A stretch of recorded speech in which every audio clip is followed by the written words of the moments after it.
ঝিনুকের ভেতর লুকিয়ে থাকে যেমন মতি, ঝিনুকের ভেতর লুকিয়ে থাকে যেমন মতি, কলমা শাহাদাতে আছে আল্লাহর জ্যোতি, কলমা শাহাদাতে আছে আল্লাহর জ্যোতি। ঠিক কিনা বলে?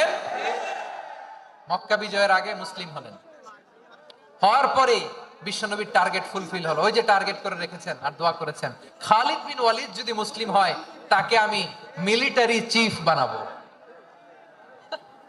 ওনাকে আজান শিখান নাই, ওনারে কান ধইরা নামাজের এই মাথা থেকে ওই মাথা আনান নাই, ফিকহি কোরআনের সূক্ষ্ম তাফসীর ওনারে শিখান নাই, অ্যাম্বাসেডর বানান নাই। বিষ্ণু ইসলাম উনাকে সামরিক অভিযানে প্রেরণ করেছেন। সামরিক অভিযানে তিনি প্রেরণ করেছেন।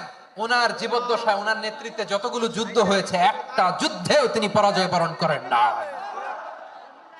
ওমরে ফারুকের সময়কালে তিনি চিফ অফ মুসলিম মিলিটারি মানে মুসলিম সেনাপতি হয়েছেন। যশোর আওয়াজ করো, ঠিক কিনা বলো? সেনাপতি, মুসলিম সেনাপতি। তাহলে কিভাবে হিউম্যান রিসোর্স ব্যবহার করতে হয় গোটা বিশ্ব আমার নবীর কাছ থেকে শিখে না।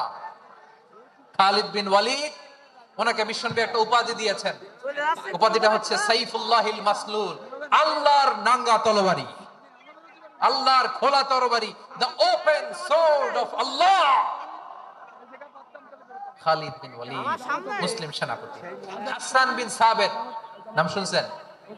দেখি উনি কি ছিল বলেন। রাসূলের সভা কবি, কালচারাল হিজিমনিকে ডিফিট করার জন্য উনি ভালো অস্ত্র চালানো জানতেন না, ওই কাজে উনি যেতেন না। ওনার ছিল কাব্য প্রতিভা। কাব্য প্রতিভা, কাফিররা কবিতা দিয়ে নবীকে গালি দিত। বিশ্বনবী বলতেন, ইয়া হাসান আজিব আন রাসূলিল্লাহ, তুমি নবীর হয়ে কাফেরদের এই কথাগুলোর জবাব দাও। বিশ্বনবীর একটা মিম্বার ছিল। বিশ্বনবীর মিম্বারের পাশাপাশি মসজিদে নববীতে এই হাসান বিন সাবিতের জন্য বিশ্বনবী একটা স্পেশাল মিম্বার বানিয়ে দিয়েছেন। এখান থেকে তুমি জবাব দাও। এবং বিশ্বনবী বলেছেন, আল্লাহুম্মা আইয়িদহু বিরূহিল কুদুস। আল্লাহ, হাসান আমার পক্ষে জবাব দেয়, তুমি জিব্রাইল মারফত তাকে সাহায্য পাঠায়া দিও।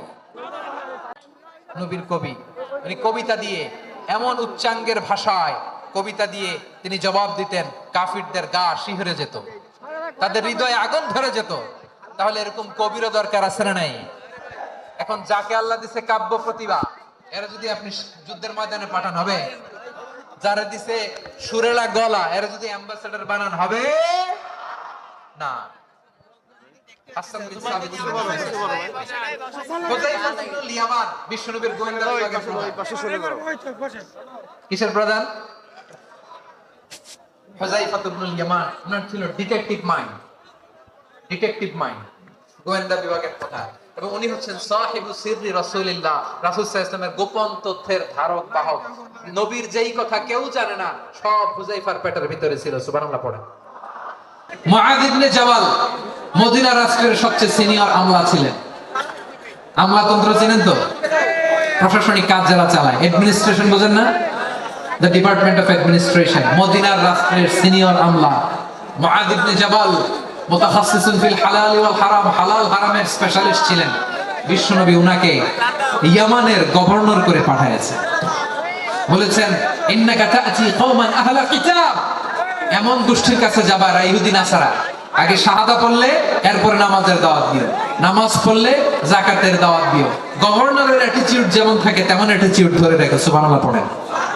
তাহলে মুআয ইবনে জাবালকে দিয়ে বিশ্বনবী কবিতা লেখায় নাই, চিঠি লেখায় নাই, আযান দেওয়ায় নাই। সুবহানাল্লাহ পড়বেন না? সব শেষ সাহাবী বলি আবু হুরায়রা রাদিয়াল্লাহু তাআলা।